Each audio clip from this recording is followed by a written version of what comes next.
Hello friends, NK online learning YouTube channel पर आप सभी का स्वागत है।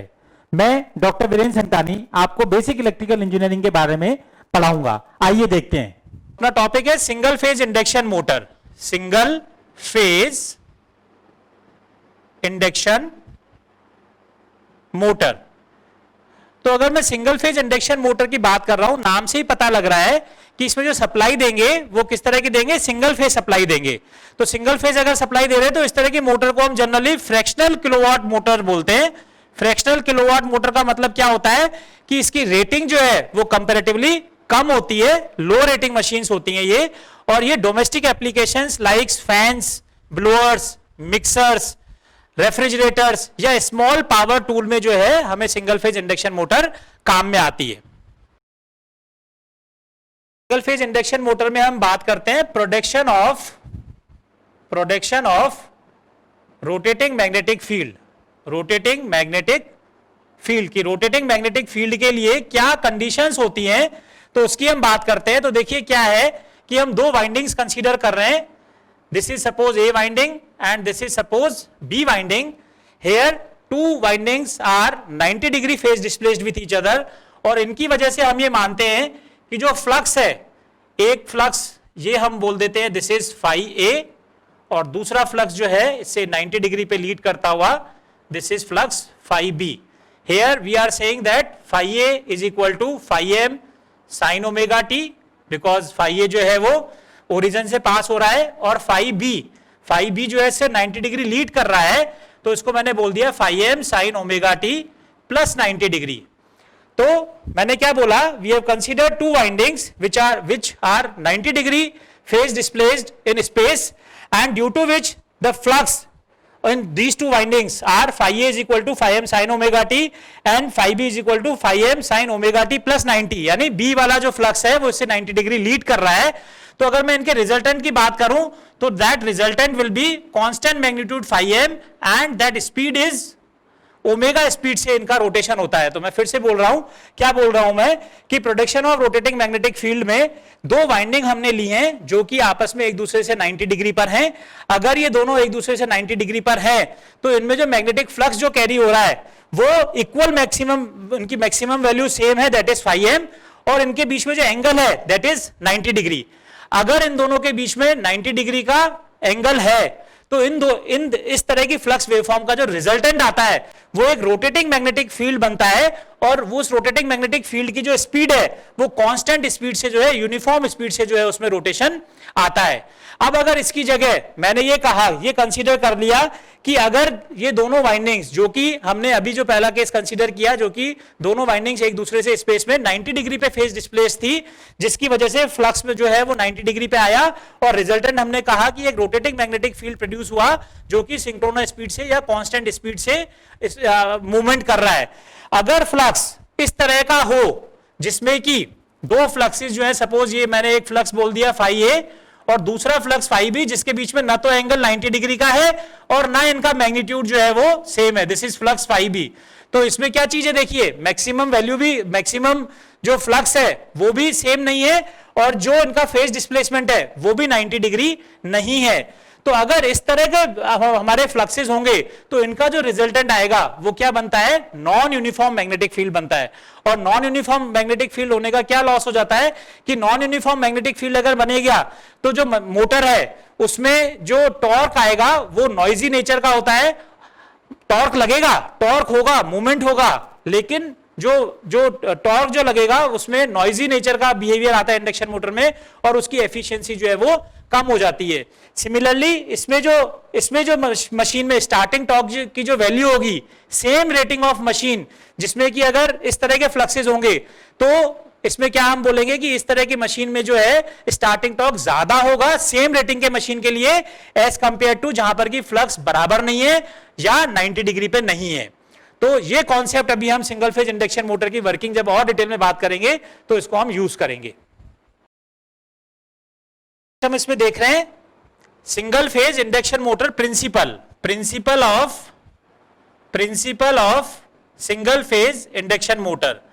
तो principle of single phase induction motor की अगर अपन बात करते हैं, जैसा कि मैंने आपको बताया कि इसमें हम सिंगल फेज सप्लाई देंगे, तो जैसे ही हम इंडक्शन मोटर के स्टेटर पे सिंगल फेज सप्लाई देंगे तो इसमें क्या होता है, सिंगल फेज इंडक्शन मोटर के केस में पल्सेटिंग मैग्नेटिक फील्ड प्रोड्यूस होता है। पल्सेटिंग मैग्नेटिक फील्ड का क्या मतलब होता है, साइनसॉइडल नेचर का मैग्नेटिक फील्ड है। तो ये क्या होगा कि जीरो से इसकी वैल्यू मैक्सिमम होगी, फिर जीरो की तरफ और फिर नेगेटिव। तो क्या होता है, due to single phase pulsating magnetic field, rotor की इनर्शिया की वजह से इंडक्शन मोटर का जो रोटर है वो स्टार्ट ही नहीं हो पाता है, और इसीलिए हम बोलते हैं कि single phase induction motor is not self starting.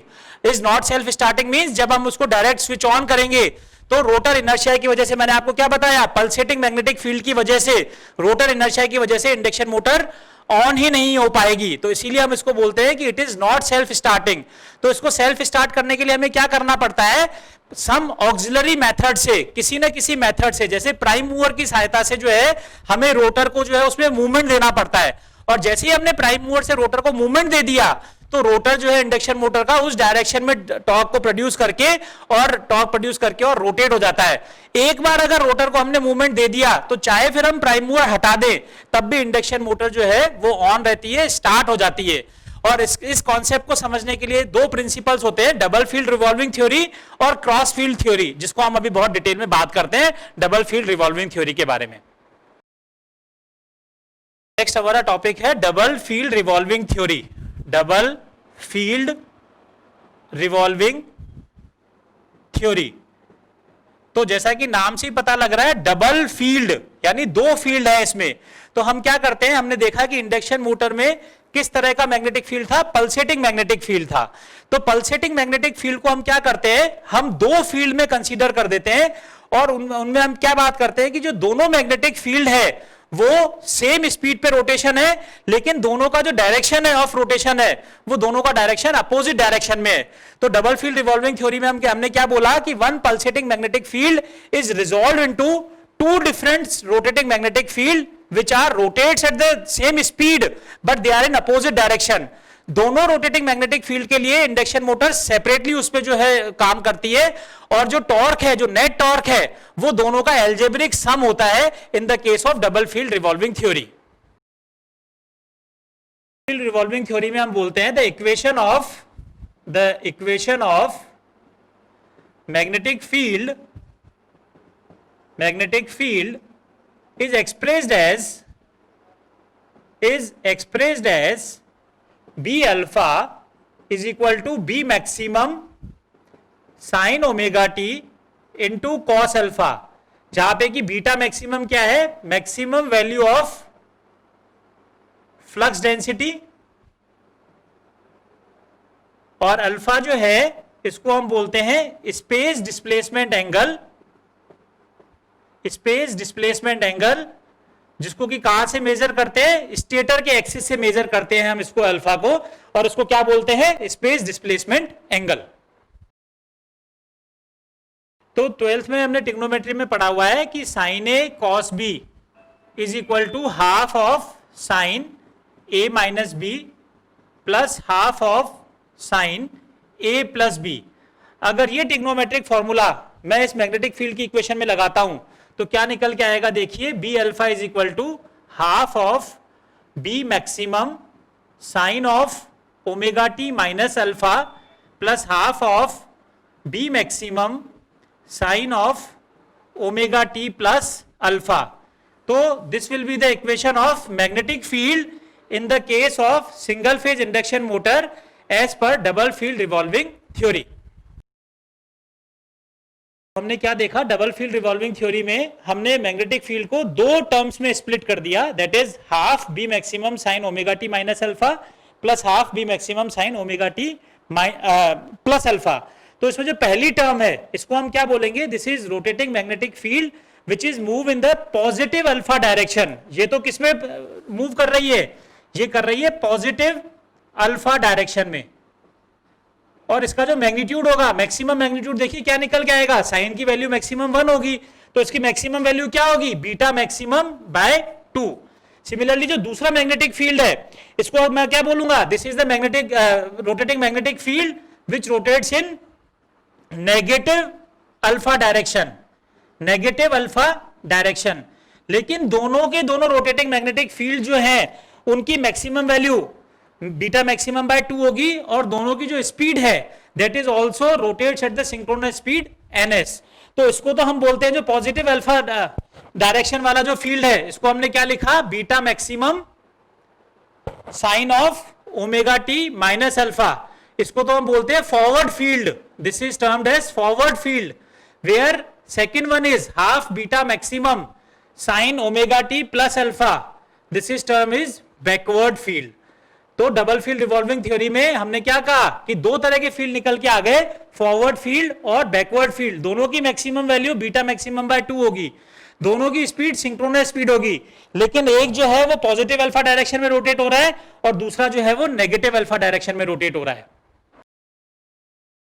हमने क्या देखा, डबल फील्ड रिवॉल्विंग थ्योरी में हमने इंडक्शन मोटर में जो मैग्नेटिक फील्ड था उसको दो टर्म्स में स्प्लिट कर दिया, one is forward field and another is backward field. दोनों ही फील्ड में हमने क्या देखा, जो इंडक्शन मोटर की जो रोटेटिंग मैग्नेटिक फील्ड है उसकी स्पीड सिंक्रोनस स्पीड है, लेकिन दोनों अपोजिट डायरेक्शन में रोटेट कर रहे हैं। तो जो हमने बात करी थी कि अगर मोटर इनिशियली स्टार्टिंग कंडीशन में मोटर जो है जहां पे कि हमने कोई रोटेशन या कोई ऑक्सिलरी मेथड हमने नहीं यूज किया, तो दोनों की वजह से क्या होगा, रिजल्टेंट टॉर्क जो है वो 0 हो जाएगा।